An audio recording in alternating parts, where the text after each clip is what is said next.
आपने बारहा ताजुल मशाइख बरकाती दूल्हा हम सब के सरदार सरकार अमीन मिल्लत रहमतुल्लाह आली की ज़बानी बारहा सुना होगा। वो कहते हैं सुनो, कान खोल कर सुनो और मेरे मुरीदों में ऐलान कर देना, जो शख्स जर्रा बराबर मसलक आला हजरत से इनहिराफ करेगा फिरेगा, उसका सैयद हसन से कोई ताल्लुक नहीं।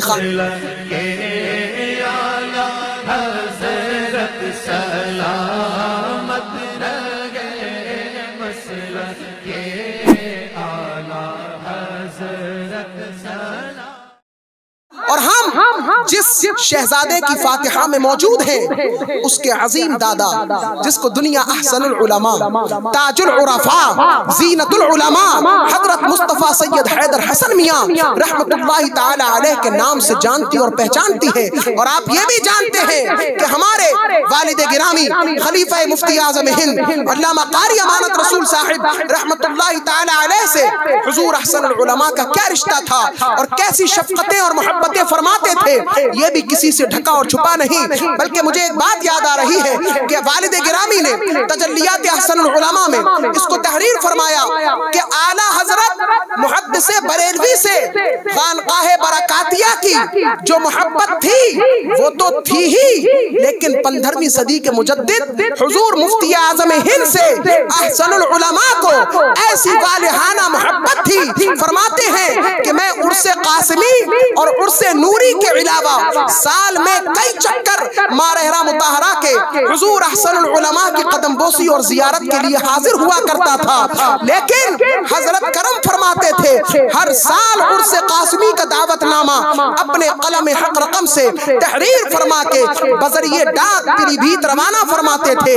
लेकिन फरमाते हैं 1413 हिजरी में जब हुजूर अहसनुल उलमा अलील हुए और बिस्तर अलालत पर जलवगर हुए तो मैं इयादत के लिए हाजी फारूक नेपाली के साथ और दीगर अहिब्बा और दीगर कादरी बरकाती रज़वी और नूरियों के साथ मारहरा मुताहरा हाजिर हुआ तो हजरत के खादिम खास रफीक भाई बरकाती बाहर तशरीफ फरमा थे। उन्होंने कहा कि कारी साहिब हजरत इतने सख्त अलील हैं कि 2 दिन से बाहर मकान के तशरीफ नहीं लाए हैं। जो भी आता है इयादत के लिए हजरत अंदर से दुआ करते हैं और वहीं से इजाजत देते हैं और उसको रवाना कर देते हैं। वालिद गिरामी ने समझ लिया और जान लिया कि कितना सख्त तबीयत खराब होगी, अलालत किस कदर होगी। लिहाजा कहते हैं रफीक भाई से कि जाएं और सलाम और कदम बोसी अंदर पेश फरमाएं और कह दें कि कारी अमानत रसूल गदाए बरकाती कादरी नूरी आपकी बारगाह से दुआओं के साथ वापसी की इजाजत तलब करता है। हुजूर दुआओं के साथ पीलीभीत जाने की इजाजत अता फरमाएं। अल्लाहु अकबर। जब रफीक भाई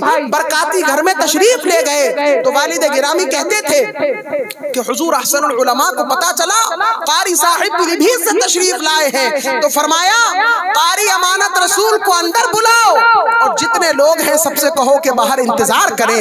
वालिद गिरामी कहते थे कि जब मैं अंदर दाखिल हुआ तो हजरत बिस्तर अलालत पर जलवगर थे और नकाहत और कमजोरी का ये आलम था कि उठ नहीं पा रहे थे। मैं तवज्जो चाहूंगा और फरमाते हैं कि मुझसे कहा कारी साहिब मैं आपको याद ही कर रहा था कि आप मारहरा तशरीफ ले आए। सुभान अल्लाह। पता चला कि बुजुर्ग जिसको चाहते हैं तलब फरमा लेते हैं, जिसको चाहते हैं बुला लेते हैं। गोया ये जुमला गलत नहीं है कि हम अजमेर तब जाते हैं जब गरीब नवाज बुलाते हैं, हम बगदाद तब जाते हैं जब गौसे आजम बुलाते हैं, हम मदीना मुनव्वरा तब जाते हैं जब मदीने वाले का बुलावा होता है। हुजूर अहसनुल उलमा रहमतुल्लाहि अलैह फरमाते हैं कारी साहिब मैं आपको याद कर रहा था, तबीयत में बेचैनी थी, कसीदे बुर्दा सुनने का दिल चाह रहा था। अल्लाहु अकबर। फिर फरमाते हैं कि एक बहुत बड़ा टेप रिकॉर्डर मंगवाया और मंगाने के बाद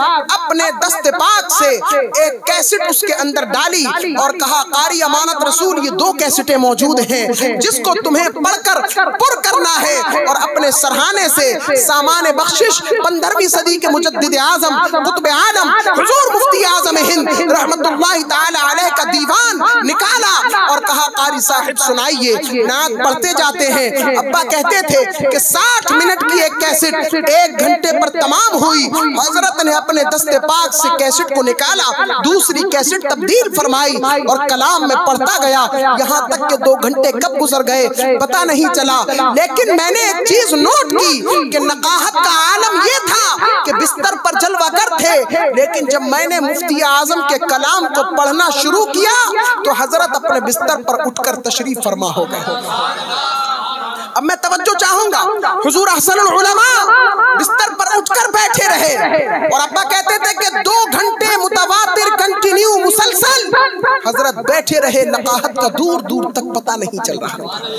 और जब कलाम सुन लिया, फरमाते बीच बीच में रिक्कत तारी हो जाती, आंखों से आंसू निकलने लगते और फरमाने लगते कि कारी साहिब अल्लाह ने आपको क़िरात और नात पढ़ने का मलिका अता फरमाया है। आपका अजीम लबो लहजा मेरे दिल को मसरूर कर रहा है। और उसके बाद जब दोनों कैसेटें पुर हो गई तो फरमाने लगे मुफ्ती आजम हिंद के कलाम में, अब्बा कहते थे कि खाली मुफ्ती आजम हिंद नहीं कहते थे, बल्कि कहते थे मेरे मुफ्ती आजम हिंद। सुभान अल्लाह। हुजूर अहसनुल उलमा फरमाते मेरे मुफ्ती आजम हिंद और तुम्हारे मुर्शिद बरहक के कलाम में सैयद हसन ने ये तासीर पाई कि अगर बीमार को सुना दिया जाए तो दवा इतनी जल्दी काम नहीं करती जितनी जल्दी मुफ्ती आजम का कलाम काम करता है।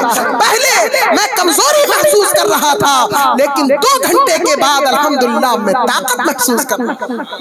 फिर क्या हुआ? नारे तकबीर, नारे रिसालत, नारे हैदरी, फैज़ाने गौसे आज़म, आस्ताने गरीब नवाज, शाने गरीब नवाज, मसलके आला हजरत, मसलके आला हजरत, शानाने महरारा शरीफ, नारे तकबीर, नारे रिसालत। फिर क्या हुआ? अंदर से आवाज दी और कहा कारी साहिब जा रहे हैं, इनको साहिब उर्से कासिमी अबुल कासिम हजरत सैयद शाह इस्माइल हसन शाहजी मियां रहमतुल्लाहि अलैह की कुलाहे मुबारक यानी टोपी शरीफ ला करके दी जाए। वो टोपी शरीफ मंगवाई और कुतुब वक्त हजरत सैयद शाह आले अहमद अच्छे मियां रहमतुल्लाहि अलैह के तस्बीह के दाने तोहफतन तबर्रुकन इनायत फरमाए। और अब्बा कहते थे कि मुझे मुट्ठी बंद करके पैसे देने लगे, मैं मना करता रहा। फरमाया ये तबर्रुक है, इसको रख लो।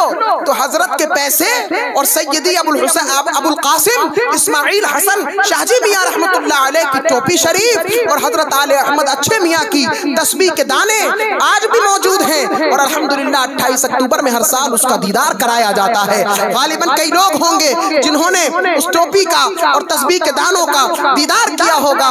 ऐसी वालिहाना मोहब्बत थी वालिद गिरामी से और खानवादे आला हजरत से, शहजादे आला हजरत 15वीं सदी के मुजद्दिद आजम से।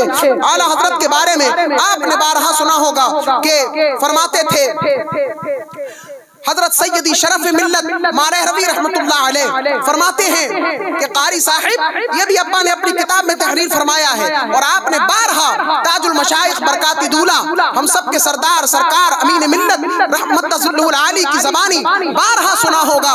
वो कहते हैं कि अब्बा हुजूर रहमतुल्लाह अलैह यानी सैयदी अहसनुल उलमा मारहरवी रहमतुल्लाह अलैह जिंदगी भर इन नसीहतों पर अमल करते रहे और एक दूसरे को नसीहत करते रहे। और जब विसाल का वक्त करीब आया, चंद रोज कबल अपने तमाम फर्जंदों को जमा किया। जब तमाम शहजादगान बरकातिया जमा हो गए तो फरमाते हैं सुनो, कान खोल कर सुनो कि मसलके आला हजरत पर मजबूती से कायम रहना। कह तड़प कर सुभान अल्लाह। मसलके आला हजरत पर मजबूती से कायम रहना और मेरे मुरीदों में ऐलान कर देना, जो शख्स जर्रा बराबर मसलके आला हजरत से इनहिराफ करेगा फिरेगा, उसका सैयद हसन से कोई ताल्लुक नहीं, खानकाहे बरकातिया से उसका बाइकाट कर देगा। ये शान थी और ऐसा प्यार फरमाते थे, गोया आला हजरत की तालीमात को मजहबे मुहज्जब अहले सुन्नत के बुजुर्गों की तालीमात का एक रोशन बाप जानते थे।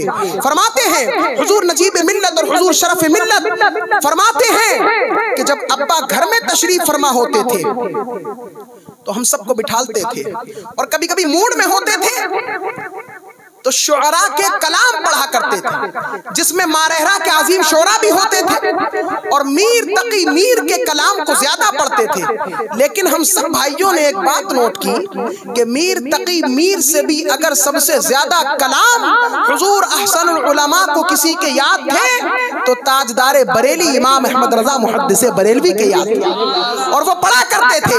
और वजदानी कैफियत जब तारी हो जाती थी तो कहते थे, सुनो बरेली वाला ये कह रहा है, मेरा आला हजरत ये कह रहा है, मेरा इमाम ये कह रहा है। अच्छे अल्फाज के साथ याद करते थे और कलाम सुनाते थे। गोया वालिद गिरामी कहते हैं कि आला हजरत से मोहब्बत उन्हें इश्क की हद तक थी। कहो सुभान अल्लाह। और वो आला हजरत का जिक्र जरूरतन नहीं करते थे बल्कि आदतन करते थे, और आदतन भी नहीं बल्कि मोहब्बतन करते थे, और मोहब्बत में किसी का इजारा नहीं होता। हाज़रीन मोहतरम, वो जब भी आला हजरत का नाम लेते थे उससे पहले चश्मो चराग खानदान बरकात के लक़ब का इजाफा फरमाया। सुभान अल्लाह। गोया वो ये कहते थे और अपने मुरीदों को बताना चाहते थे कि आला हजरत की जो तालीमात है वही शम्स महरेरा की तालीमात है। उनकी तालीमात कोई नई नहीं, जो उनकी तालीमात है वही साहिबुल बरकात की तालीमात है। जो उनकी तालीमात है वही सरकार नूर अबुल हुसैन अहमद नूरी की तालीमात है। जो उनकी तालीमात है वही खानवाद बरकातियत के बच्चे बच्चे की तालीमात। और आला हजरत की तालीमात क्या है? कान खोलना। आला हजरत की तालीमात अहले सुन्नत का है बेड़ा पार असहाबे हुजूर। आला हजरत की तालीमात है अहले सुन्नत का है बेड़ा पार असहाबे हुजूर। नज्म है और नाव है इतरत रसूलुल्लाह की।